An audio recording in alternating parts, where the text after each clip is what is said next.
আজি ধৰক 4 বছৰমানৰ পৰা হৈ আছে আৰু 4 বছৰৰ পৰা মানে কিহৰ কাৰণে পানীটো মানে যোৱা নাই জমা হৈ থাকে যে পানী ইয়াত যিটো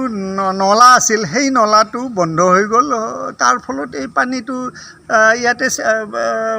ষ্টেগনেণ্ট হৈ গ'ল আৰু ইয়াতে আহি জমা হৈ যায় আৰু ইয়াতে আপোনাৰ ভট্টপাৰা মুৰাৰা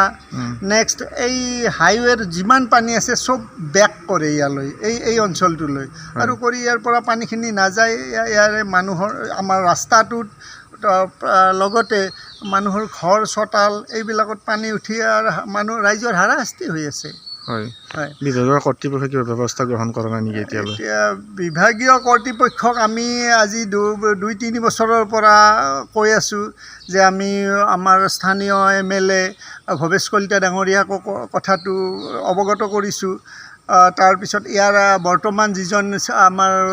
ৰঙিয়া মহকুমাৰ চিভিল SDO তেওঁৰ আগৰ যিজন চিভিল SDO দীপন বৰ্মন বুলি তেওঁকো আমি তিনিবাৰ ৰিপ্ৰেজেণ্টেশ্যন দিছিলোঁ আৰু তেওঁ শেষত গৈ পেলাই ৰিপ্ৰেজেণ্টেশ্যনখন ৰঙিয়া মিউনিচিপেলিটিলৈ ফৰৱাৰ্ড কৰে আৰু মিউনিচিপেলিটিত আমি লগ কৰিলে চেয়াৰমেন বা ভাইচ চেয়াৰমেনে কয় যে আমাৰতো এখতিয়াৰৰ বাহিৰত ইমান টকা আমাৰ নাই, আমি ড্ৰেইন যদি কৰিব লগা হৈ যায় বা বৰলীয়া নৈত দুইফালে হাইৱেৰ দুইফালে ড্ৰেইন বনাব লাগিলে বহু কোটি টকাৰ বাজেট, গতিকে আমাৰতো ইমান টকা নাই, গতিকে আমি নোৱাৰিম। এতিয়া আমি ইয়াতে আমাৰ ৰঙিয়াৰ ৰাইজে আন্দোলন কৰা হৈছিল আৰু তাৰ ফলত কি হ'ল যে হাইৱেৰ 2টা পেছেজ নতুনকৈ তেওঁলোকে চেংচন কৰি আনি এই 2টা বনাই দিলে আৰু সেই একেলগতে হাইৱেৰ পশ্চিম ফালে বৰলীয়া নৈত লগোৱাকৈ 2টা নলা ড্ৰেইন কৰাৰ বিজ্ঞানসন্মত ড্ৰেইন 2টা কৰাৰ কথা আছিল আৰু সেই লৈ তেওঁলোকে প্ৰপ'জেল পঠিয়াইছিল। কিন্তু আমি জনাত তেওঁলোকে যদিও কৈ আছিল যে প্ৰপ'জেল চেংচন হৈছে, টেণ্ডাৰ হৈছে, কিন্তু আমি এতিয়া গম পাইছোঁ যে সেইবিলাক মিছা কথা, টেণ্ডাৰো হোৱা নাই, প্ৰপ'জেলো পঠিওৱা হোৱা নাই।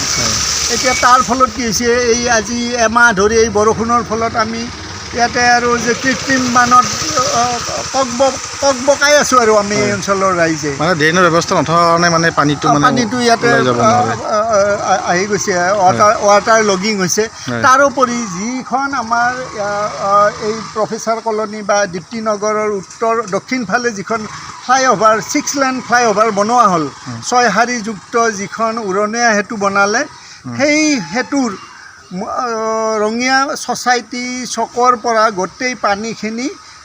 আমাৰ পশ্চিম ফালে বাগৰি আহি দুইফালে আমাৰ এই অঞ্চলতে সেই এটা অংশ দক্ষিণ ফালে আৰু এটা অংশ আমাৰ উত্তৰ ফালে আহি ইয়াতে ভৰপূৰ হৈ যায় আৰু